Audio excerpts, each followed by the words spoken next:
right, here's one. You marry an NPC. Yeah. Yeah, when your 7 days are up, you kill You, them. that's dark, but very much so a thing you could do. 100%. Because you have to carry the NPC around with you, because they live within 30 Yeah. feet of you for that AC bump to happen. Which is a little bit more of a hiccup. Again, there's a lot of little things I really like about this. But yeah, you could absolutely just be like, hey, NPC, we're bringing you around with us. Hope you don't die for 7 days.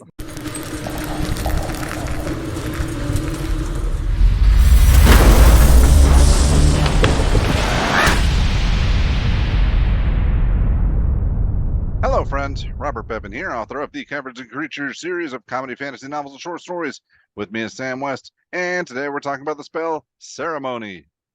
Um, Bow. I don't know. What other Yeah, ceremonial things do you do? Brush your not teeth every much. day? That's a ceremony, right? This is a first level evocation spell. Its cast time is an hour. Its range is touch. It is a ritual spell, like I said. It requires verbal somatic ritual components. It requires 25 gold worth of powdered silver, which the spell consumes. So it's kind of like you have access to a 25 gold activity. It's kind of how I like to kind of frame these things. You perform one of several religious ceremonies. When you cast the spell, choose one of the following ceremonies, the target of which must be within 10 feet of you throughout the casting. Now, there are 1, 2, 3, 4, 5, 6 total ceremonies. One of them is unofficial. It was released in the North Right. Arcana. The first one you can do is Atonement. You touch one willing creature whose alignment has been changed, and they make a DC 20 Wisdom Insight check. On a successful check, you restore the target to its original alignment. If they were to print this again, they probably would not include this text. The next option we get is Bless Water. You touch one vial of water and cause it to become holy water. I like that a lot. We'll touch on what holy water does in a second. We get Coming of Age. You touch one humanoid who is a young adult. What that qualifies as? Ask Sounds creepy. your DM. For the next 24 hours, whenever that target makes an ability check, it can roll a d4 and add the number rolled to the ability check. A creature can benefit from this right only once. So if the whole party is young adults, hypothetically, hours of a d4. Neat. Dedication is next. You touch one humanoid who wishes to be dedicated to your god's service for the next 24 hours. When the target makes a saving throw, it can roll a d4 and add the number to the roll saved. Rolled to the save. A creature can benefit from this right only once. So this is the saving throw version of it. And this just says, Right. you got to life by God. This is definitely the easiest one, I think, to get on so far, outside of the holy water.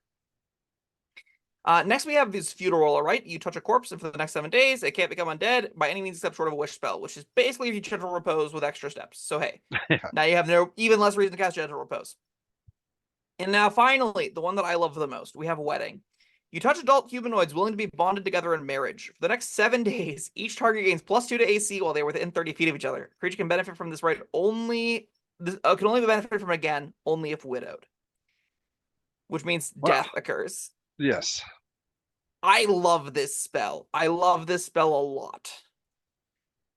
Base mode, I think every single table will have no problem using. I think there's 3. I think Bless Water, Coming of Age, and Dedication are all the really, really easy ones to use. Holy Water in 5th edition is a useful little thing. It normally costs 25 gold to produce. This is like, it's written in its spell description that a cleric or paladin can make a ritual to make it. This evidently is the ritual. And it does 2d6 radiant damage as an improvised weapon. It hits fiends or undead for that, right? It's a neat little ability to have on hand that you'll, I think, genuinely use one out adventuring sometimes. It's kind of cool. I looked at them, they stapled the ability to make these fun. I think that's probably the most useful one because you can just keep on doing it. Sure. It's definitely the one that's going to be, I think, used the most. Yeah. That being said, I think Dedication and Coming of Age, both adding a 24-hour long no concentration buff to something, you'll pick your spots for these, and I think that's going to be kind of cool. I like the idea that you have to make a once in a game decision. You have to say for this heist, for this fight, for this encounter or whatever.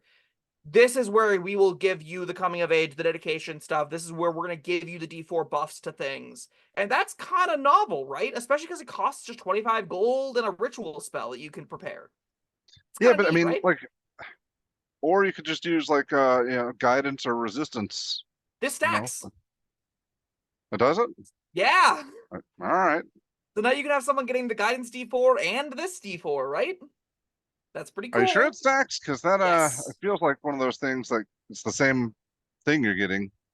so it Nope, shouldn't they stack. do definitely stack. Okay, well then The yeah. only there in older editions you had things where like in Pathfinder does this a lot. There are specific kinds of bonuses, and you always take the highest of a bonus, and they don't stack, right? Yeah. So like circumstance bonus as an example.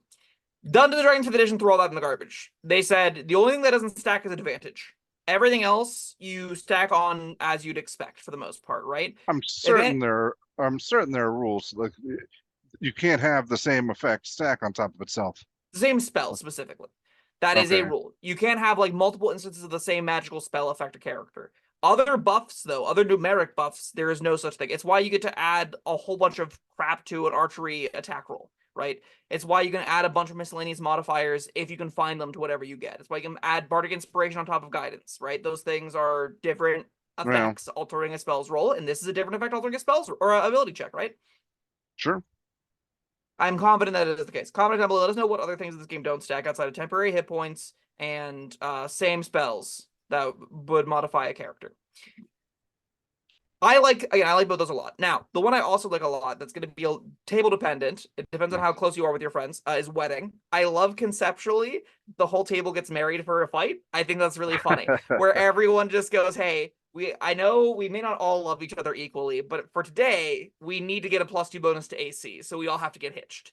It's kind of fun, and then everyone gets a +2 bonus to AC. And I think outside of the thematics being kind of silly, if you like it mechanically, I think you can just do like it's a bonding ritual. Like everyone comes together. You are this tight team. You all care for each other deeply. You've been on big major adventures. You've been through life and death together. You're bonded. You're even like think of it like I don't know, Band of Brothers. That sounds like something that probably had everyone's bonded together and working better as part of a team and caring about each other deeply in a manly way.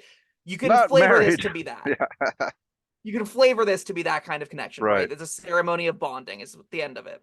But the mechanic is genuinely really cool. A week of everyone getting +2 AC does make you pick your spots. When do you want this really, really powerful buff? It's a once in a campaign really powerful buff, but it's a powerful buff nonetheless. I think Now, it's neat. what if they go down and you're technically widowed for a few minutes and then they revivify back up? You would have to ask the DM because I would Yes. argue absolutely not.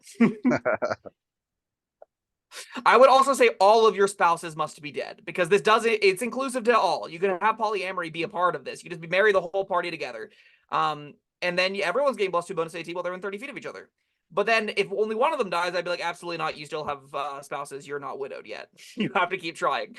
So if everyone dies, then you can do it. Or if like you can even pick moments where you get 2 specific party members married, and then you do different party members to different times, try and stagger them throughout the course of the campaign. I don't know. There's a lot of fun gaminess to this. I love the decisions that this spell asks you to make, and the buffs are genuinely something you're gonna want. And it's only a ritual spell. You just prepare it as a cleric, and you just get it. That's really accessible. Once you're done with all the coming of ages and dedications, if you don't want to do wedding, if you don't want to do more blessed water or atonement or anything like that, you just stop preparing it because you already got all the buffs you need out of it, right?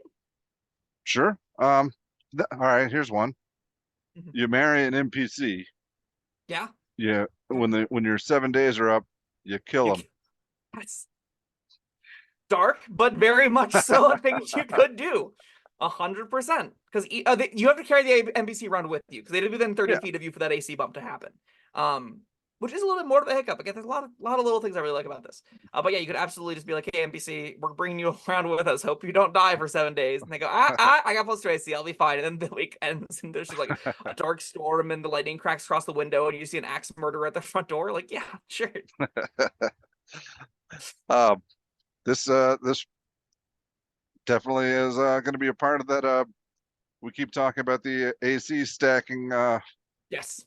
mental exercise. You definitely have to be married in that AC stacking mental exercise.